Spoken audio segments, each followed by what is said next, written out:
Loyola கல்லூரியின் வரலாற்று சிறப்புமிக்க தமிழ்துறை நடத்தக்கூடிய புத்தொளி ஆக்க பயிற்சியில் இந்த நிகழ்வுக்கு வருகை தந்து வாழ்த்துரை வழங்கியிருக்கின்ற நமது போற்றுதலுக்குரிய கல்லூரியின் முதல்வர் அவர்களே, நிகழ்ச்சிக்கு தலைமையேற்று மிகச் சுருக்கமான செறிவான தலைமை உரை ஆற்றி அமர்ந்திருக்கின்ற கல்லூரியின் தமிழ்துறை தலைவர் அவர்களே, இணை முதல்வர் அவர்களே, நிகழ்வை ஒருங்கிணைத்து தொகுத்து வழிநடத்தி கொண்டிருக்கின்ற என் அன்புக்குரிய பேராசிரியர் டாக்டர் ரேவதி ராபர்ட் அவர்களே, மற்றும் வருகை தந்திருக்கக்கூடிய கல்லூரியின் பேராசிரியர் பெருமக்களே, பேராசிரியர் சவரி ராஜ் அவர்களே, அன்புக்குரிய மாணவ செல்வங்களே, அனைவருக்கும் என் அன்பான வணக்கம். சில சமயம் இந்த தன் விவர குறிப்பு அப்படின்னு சொல்கிறோம், பயோடேட்டா, அதை அப்படியே கொடுக்கக்கூடாது அப்படின்னு நினைப்பேன். ஆனாலும் அவங்க கேட்குற அவசரத்தில் அதை அப்படியே அனுப்பி விட்டுறோம். இதுதான் என்னை பற்றிய செய்திகள் அப்படின்னு. அதில் முக்கியமாக இந்த ஆண்டு கணக்குகள்லாம் சொல்லும்போது நீங்கள் பல பேர் நினைக்கலாம், ஓ இவங்க ரொம்ப பழைய ஆள், எப்போ சொல்கிறாங்க விருதுன்னா 1990, அப்போ உங்கள் அம்மா அப்பா பிறந்திருப்பாங்கன்னு நினைக்கிறேன். இல்லை, நிறைய பேர் பிறந்திருக்கலாம். அதனால் ஓ இவ்வளோ வயசானவங்களா அப்படின்னு உங்களுக்கு தோன்றி இருக்கக்கூடும். ஆகலாமா கூடாதா அப்படின்னா ஆகணும். வயசு ஆக ஆக தான் பெருமை. யாருக்கு? நம் தமிழ் மொழிக்கு. வயசானதுனால மொழியினுடைய சிறப்பு குறையுதா? அதுக்கு சிறப்பு என்ன, தகுதி என்னன்னா எவ்வளவு வயசு அப்படிங்கிறது தான். அப்போது என்னை போன்றவர்களுக்கு வயது கூட கூட நாங்கள் தமிழ் போல் முதுமையடைந்து சிறப்பை பெறுகிறோம் அப்படின்னு அதுவும் ஒரு மகிழ்ச்சியாக தான் இருக்கும். அப்போ என்னன்னா அந்த முதுமை என்பது மனதை எப்பயும் இளமையாகவே வைத்திருக்கும். இங்கே இவ்வளவு பேர் இந்த தமிழ் பயிற்சிக்கு வருகிறீர்கள் என்பதே மிக வியப்புக்குரிய ஒன்று. உங்களுடைய இணை முதல்வர் அவர்கள் ஒரு அழகான தமிழ் கவிதையெல்லாம் எடுத்து காட்டி உங்களுக்கு அந்த கருத்தை, தமிழ் எவ்வளவு இனிமையானது அப்படின்னு சொல்கிறாங்க. தமிழ் இனிமையானது என்பதற்கு பெரிய இடங்களில் போய் நாம் எடுத்துக்காட்டுகளை தேட வேண்டியதே இல்லை. ஒரு சின்ன எடுத்துக்காட்டு சொல்கிறேன். திருக்குறளில் உங்களுக்கு தெரியும், உள்ளுவதெல்லாம் உயர் உள்ளல், உள்ளுவதெல்லாம் உயர் உள்ளல். ரொம்ப கனவு ரொம்ப உயரத்தில் இருக்கட்டும், எய்ம் ஹை அப்படின்னு ஆங்கிலத்தில் சொல்கிறாங்க. நினைக்கிறது ரொம்ப உயரமாக திட்டமிடுங்க. ஆனால் நம்மால் அடைய முடியுமா?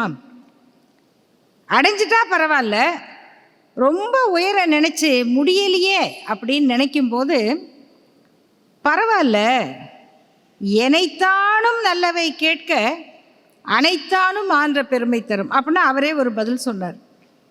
எவ்வளவு தூரம் உங்களுக்கு நல்லது கேட்குறீங்களோ அந்த அளவுக்கு அது ஒரு சிறப்பை கொடுக்கும். அதுக்கும் மேலே நான் என்னமோ முயற்சி பண்ணுறேங்க, ஆனால் நினச்ச அளவுக்கு எனக்கு வெற்றி கிடைக்குதா அப்படின்னா நீங்கள் நினச்ச அளவுக்கு கிடைக்காது, ஆனால் உழைச்ச அளவுக்கு கிடைக்கும். அப்போ கோயிலில் போய் வேண்டி தொழுது ஜபம் பண்ணி எல்லாம் பண்ணுங்க. அது எந்த அளவுக்கு பண்ணுறோமோ அந்த அளவுக்கு பயன் கிடைக்குமா? அதை விட அது கூட நான் பாட்டுக்கு படிக்காமையே போய் நான் 24 hours ஜபம் பண்ணேன், மார்க் வந்துருமா? வராது. அப்போ எப்படி வரும்? தெய்வத்தான் ஆகாது எனினும்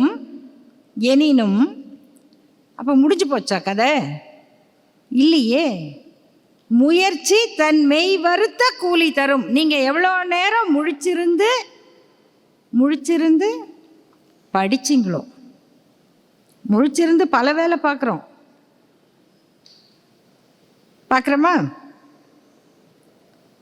ஒன்றும் பயப்பட வேணாம். எங்கள் வீட்லேயும் பசங்க இருப்பாங்கல்ல, எங்கள் வீட்லேயும் சின்னவங்களாம் இருப்பாங்கல்ல. எவ்வளோ நேரம் முழிச்சிருக்காங்க எங்களுக்கு தெரியும். 5 மணிக்கு எழுந்திருக்கணும்.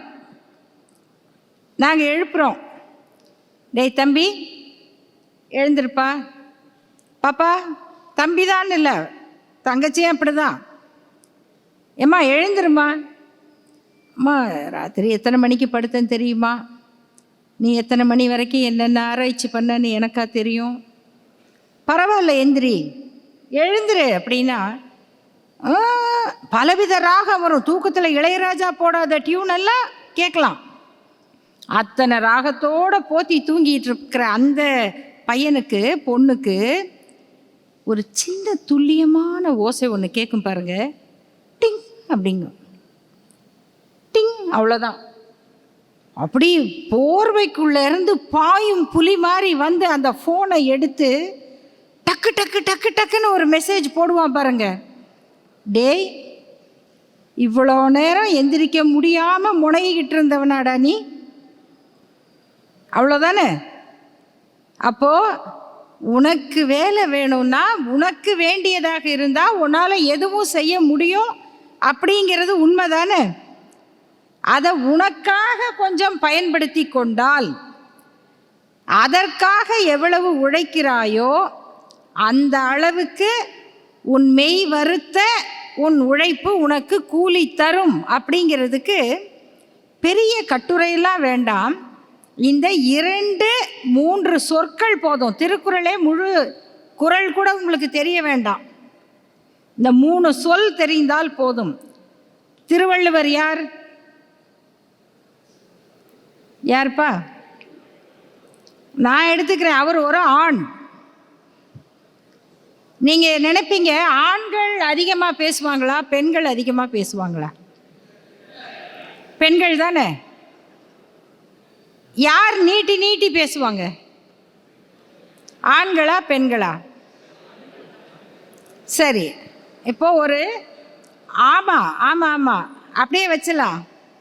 ஒன்றும் இல்லை, உங்களோட நான் சண்டையே போட போகிறதில்ல, நீங்கள் சொன்னது தான் சரி. எவ்வளோ ட்ரைனிங் பாருங்கள் வீட்டில். அதனால் பேச்சுவார்த்தையே கிடையாது, நீங்கள் என்ன சொன்னாலும் சரிதான். அப்படி தான் நானும் நம்பிட்டேன். அப்போது திருவள்ளுவர் ஒரு அறிவுரையை சொல்கிறதுக்கு 7 சீர் பயன்படுத்தி ஒரு திருக்குறள் சொல்கிறார். ஆனால் இன்னொரு அம்மா, அவங்க தங்கச்சி ஒரு அம்மா வந்து 2 சொல், அறம் செய்ய விரும்பு. டேய், உனக்கு பிடிக்காது செய்டா மரியாதையா சொல்கிறாங்களா? 3 சொல்லு கூட கிடையாது. நம்ம சொல்கிறோம், அம்மா என்ன பொரியல் இது, இதை வைக்காதன்னு எத்தனை தடவை சொல்கிறேன். டேய், இன்னைக்கு மட்டும் சாப்பிட்றா கண்ணு, உடம்புக்கு நல்லதுடா அப்படிங்கிற வரைக்கும் தட்டு பறக்கும். டேய், மரியாதையாக சாப்பிட்டு எந்திரி அப்படின்னு சொல்கிற அம்மா இருந்தால் நல்லது உள்ளே போகும். அந்த அம்மாவோட குரலில் வந்து, தம்பி நல்லது பிடிக்காதுப்பா, உங்களுக்கு பிடிச்ச ஒரு சட்டையை போய் ஒரு துணிக்கடையில் போய் பார்த்துக்கிட்டே இருப்போம். நமக்கு பிடிச்ச சட்டையை போய் இப்படி பார்த்தா அது மட்டும் விலை போட்டிருப்பான் பாருங்கள், நம்ம வாங்க முடியாத விலையாக இருக்கும். நல்ல சாப்பாடு வைப்பாங்க, நமக்கு பிடிச்சதாக இருக்கும், ஆனால் எப்பா இது சாப்பிடாத நல்லதில்லை. இதை நிறைய வைப்பாங்க, அது உடம்புக்கு நல்லது, ஆனால் நமக்கு பிடிக்காது. இப்படி தான் நல்லது செய்கிறதுக்கும் உனக்கு பிடிக்காது, ஆனால் கொஞ்சம் செஞ்சு பழகு. அதனால் அறம் செய்ய விரும்பு. கோபம் வருதா, பொறையுடைமை, பொறுத்தல், நிறையெல்லாம் போகாதீங்க, ஆறுவது சினம். இப்படி 2 சொல்லில் ஒரு வாழ்க்கை தத்துவத்தையே சொல்லுவதற்கு நம்ம மொழி நமக்கு பயிற்சி கொடுக்குது. சுருக்கமாக பேசுங்கன்றாங்கல்ல, ஔவையாரை படித்தா சுருக்கமாக பேசலாம். இதுக்கெல்லாம் அடிப்படை என்ன? படிக்கணும். எதை படிக்கிறது, எப்படி படிக்கிறது, படித்தா என்ன கிடைக்கும். அதனால் அது ஒன்று மட்டும் உங்களுக்கு சொல்ல வரேன். அவங்க என்னுடைய வாழ்க்கை குறிப்பு படிக்கும்போது ஒரு செய்தி சொன்னாங்க. 4 வயசில் தந்தை பெரியார் அவர்கள் முன்னால் நான் பேசலை, ஒரு பாட்டு சொன்னேன். அந்த பாட்டு புரட்சி கவிஞர் பாரதிதாசன் அவர்கள் எழுதிய கவிதை. ஒரு கவிதை இல்லை, 12 கவிதைகள். 4 வயசில் அதை சொல்கிறது கடினமா அப்படின்னா இல்லை. நமக்கு பிடிச்சி படித்து மனசில் பதிஞ்சிருச்சுன்னா எதுவுமே கடினம் இல்லை. நேற்று ஒரு சின்ன குழந்தை பாட்டு பாடிக்கிட்டு இருந்தது. சின்ன குழந்தை, எனக்கு புரியல அந்த குழந்தை பாடினது. ஏன்னா நான் நினச்சேன் அந்த குழந்தை தப்பாக பாடுது. என்னம்மா இப்படி பாடுற? ஆன்ட்டி அதான் ஆன்ட்டி பாட்டுன்னு. இன்னொரு தடவை பாடு.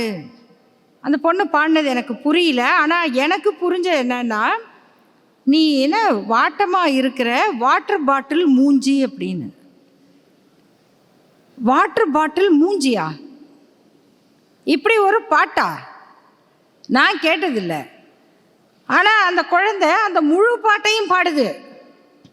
அந்த குழந்தைக்கு 3 வயசு தான் இருக்கும். அந்த குழந்தைக்கு அது பிடிச்சது, அதனால் முழு பாட்டையும் பாட முடியும்னா, உங்களுக்கு பிடித்தாலோ நீங்கள் பயிற்று கொண்டாலோ பாரதிதாசன் பாட்டையும் பாட முடியும். அப்படி என் தந்தை எனக்கு சொல்லி கொடுத்த பாரதிதாசன் கவிஞர், புரட்சி கவிஞருடைய பாட்டு. அதை 4 வயசில் தந்தை பெரியார் முன்னால் பாடினேன். அதுக்கு பிறகு பல இடங்களில் பயன்படுத்தினேன். நிறைய அந்த பாடல்கள் தான் பேசுவேன். ரொம்ப தமிழ் படிக்கலைங்க. நீங்கள் நினைக்கிற மாதிரி மொத்தமாக சங்க இலக்கியமெல்லாம் கற்று தேரல. புரட்சி கவிஞர் பாரதிதாசன் பாட்டு மட்டுமே தான் மேடையில் பேசுவேன். அதுக்கு எனக்கு கிடைச்சது என்னன்னா, தன் மெய்வருத்த கூலி தரும் இல்லையா, அந்த தமிழ் எனக்கு தமிழ்நாடு அரசினுடைய பாவேந்தர் விருதை பெற்று கொடுத்தது.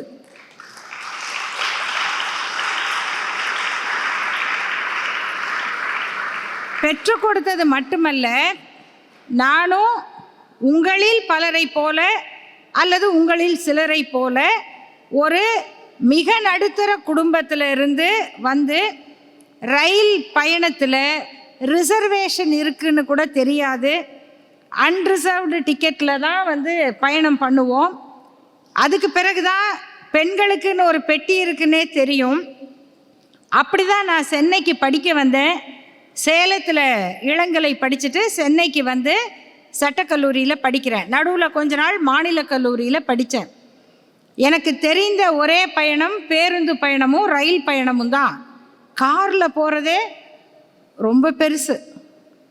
காரில் போனால் அடேப்பா அவ்வளோ வசதி நமக்கு கிடையாது.